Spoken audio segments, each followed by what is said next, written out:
Hey Shooby Doodlers, I hope you like the way this clock design is coming on. Today we're going to do this swarm of bees for number 3, but let's not talk about it. Let's do it. Subscribe.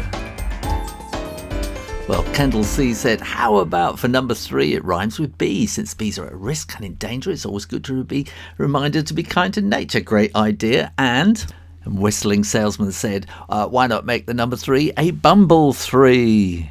Well, you can see here I've had all sorts of funny little ideas, and I was thinking horseshoes, they've been suggested. I've been thinking snails and sort of worms and donuts. I was thinking about an orange here that's kind of unpeeling, so you get the white sort of skin of the orange there, sort of against the dark of the skin. I was thinking kind of a horseshoe reflecting on something, the moon reflecting in the water. That's another kind of way of doing, you know, peeling an orange. I know somebody suggested clouds. I might leave that in case I'm desperate later.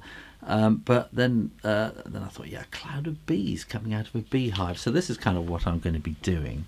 So I need to start by sketching out the kind of the outline of the 3, this sort of cloud, and I'm wondering whether to have a bit of a gap there as well, if it's possible. So here I'm going to have the hive. It's a much shallower angle on the roof, isn't it, on a hive, and they kind of go that way. So that's the hive, and basically I'm going to want to have the bees at the front. So in fact this wants to be coming down in front of the one at the back, which will so this will be coming in front, so it's coming at you. So I'm wanting little bees I'm wanting big bees at this point, should I say, and I want to sort of keep them all within the confines of this 3. So basically I'm going to want lots and lots of bees, and they're going to want to be kind of filling in this whole space. And then as these bees go around the corner, they're going to get smaller and smaller and smaller and smaller and smaller. Now I'm going to put a sheet of paper on here to rest my hand, and I'm going to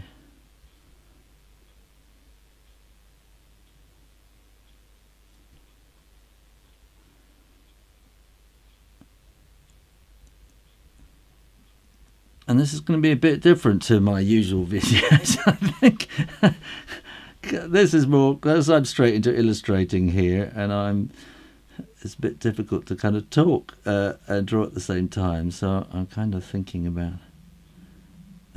stripy back there, and then we want some wishiness there. Then here it's just kind of filling in, really, is the thing. Trying to keep it all within this outer sort of boundary line is going to be the secret with this. And then kind of filling in the spaces, stripy behind like that. See, immediately I'm forgetting to put kind of furry lines on there. We can have those wings going up there and up there. The stripy, we can have sort of legs coming around there and there and there. So I'm kind of filling in those spaces with the legs. And we might have a few wobble lines there just to kind of reach to the edge. I'm going to have one kind of coming straight at you, which means I'm probably needing to fill in these spaces with kind of buzzy, wobbly lines.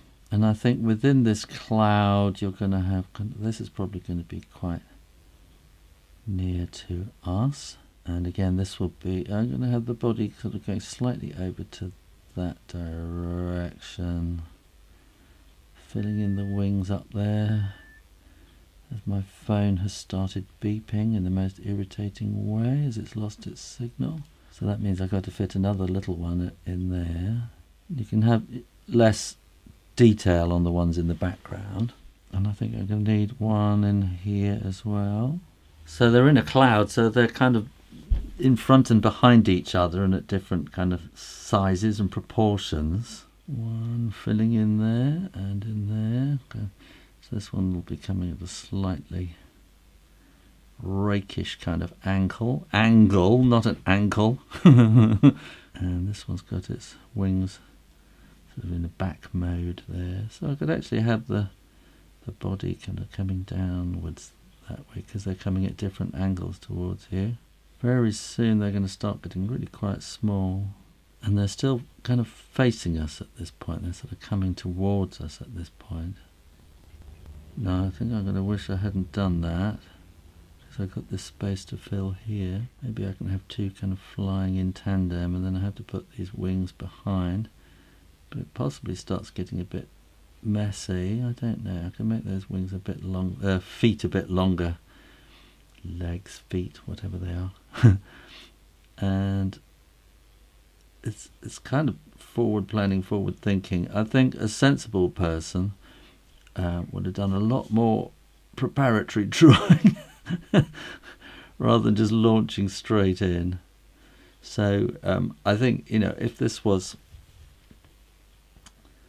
an illustration for a book or something, I think I would have probably done a lot more preparatory work and sort of planned out quite the angles that they're all coming, whereas here I'm kind of making it up as I go along. And now I want these to get really quite small so that we get a kind of a feeling of them going behind. And from here, now I'm going to be thinking about them coming out from the hive, so they're sort of coming towards us at about this point, but then they're going away from us at that point.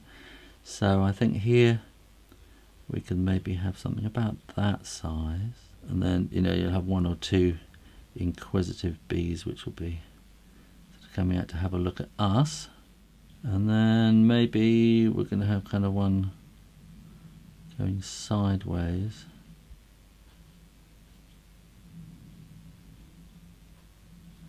I think it's probably the only one that's going sideways in this drawing. I kind of want to see them probably kind of as if we're seeing them from the top, really. So we want lots of things like this really now, I think.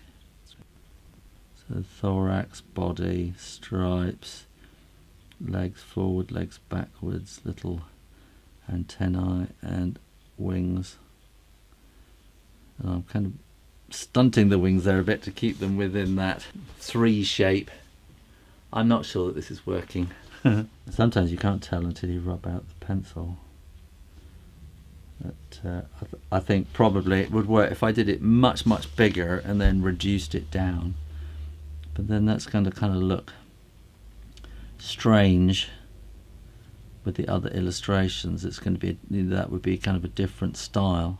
And now I'm doing the smaller and smaller and just kind of fading into the distance, and then I can just turn them into dots in the end.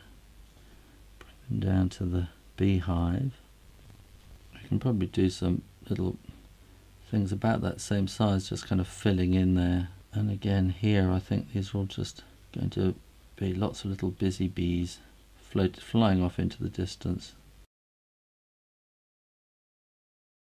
Now I think when I take away the pencil, I think that's going to help reveal this a lot more, and whether it's sort of working or not. I think it's just a little too busy, so I've got to put some sort of shading into these. I think these wings are just too they need a bit more kind of body to them because they're just too dark, and I think some of these faces are unshapely or something. They're just too kind of white against the white background, I think is probably what it is, and need more sort of definition. So if I put some sort of business into the wings, that might help. Let me do that first and see if that kind of helps. I think that's sort of looking better. I think some of these faces maybe need a bit more in them. I think also I can add in kind of more dots, a bit more of a cloud feel, sort of a great cloud of bees. And it certainly brings definition to the edge of the 3. Part of me wants to put some kind of cross hatching in underneath here, but so kind of what I want is to have it much darker under here so that you feel that this is the top layer is actually flying in front of the layer behind. So I'm trying to take this back. So I'm going to do that with dots, like there's a little great cloud of bees behind there. So there's a sort of pointer list, and then I'm just going to kind of do less and less dots as I get to there. And then also I'm going to do some more here, just to make that a bit darker, and then lighten it up there. Looking at the camera, that kind of brings it forward. Part of me wants to put kind of whooshy, zoomy kind of marks around the place, because that's who I am. I like doing whooshy, zoomy marks. I don't know if that's just cluttering it up or not. Now I'm actually going to put more dots on here to give it more definition on the edge, so it becomes much more of a swarm, and then maybe that will help the wings to sort of stand up a bit more there. I think just on the edge here we want a lot more, so I can put quite a lot of dark line around here, and then it will kind of roll around and not quite so dark in the middle. It'll give a bit of sort of modelling to make it feel like a kind of a swarm. Now I'm thinking I need a bit more modelling on these ones. I'm going to fill in the spaces in between the wings and the faces, just to kind of help maybe bring them forward. I'm going to leave it there before I do any damage. Somebody was recently asking, how do you know when something's finished? You don't really, but it's so easy to think, now I'll just do a little bit more and then you'll ruin it. So what I'm doing is saying I'm going to finish this now, call that it. Maybe I'll add something to it later, but I'm just going to let time sort of let me remove myself away from the drawing, so I come back fresh and look at it as a viewer rather than somebody who's just drawn it. Well, I hope you enjoyed that, and if you did, why not go and learn how to draw and paint a cute busy bee, a completely different style, or have a go at the mystery drawing. Either way, make sure you click that logo and subscribe to Shoo Rayner Drawing on YouTube for lots more drawing videos, and why not go and join my art school on Patreon. All my courses for only $3 a month. That's about $1.90 or €2.70 at the time of making this video. You get assignments, more, all sorts of stuff going on. Check it out. In the meantime, keep drawing, practice, and I'll see you next time. You take care now. Bye bye.